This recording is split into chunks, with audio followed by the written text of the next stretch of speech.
বেনি মাধব শীল ওখানে অফিসে গেছিলেন, তা সে এভিডেন্স নিশ্চয়ই আপনার কাছে স্ট্রং এভিডেন্স আছে বলে আপনি বলেছেন।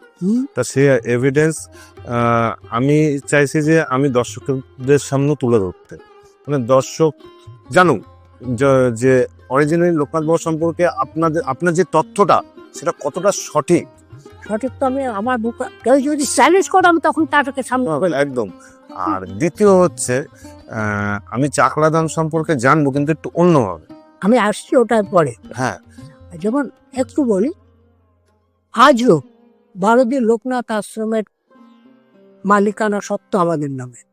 মানে বাংলাদেশ ভারতীয় লোকনাথ আশ্রমের মালিকানা সত্ত্ব আমাদের নামে। আমি বাংলাদেশ লোকনাথ আশ্রম 1984 সালে আমার বাবা একটা কমিটি করে যান। আমি আবার পিছনের দিকে যাচ্ছি, তখন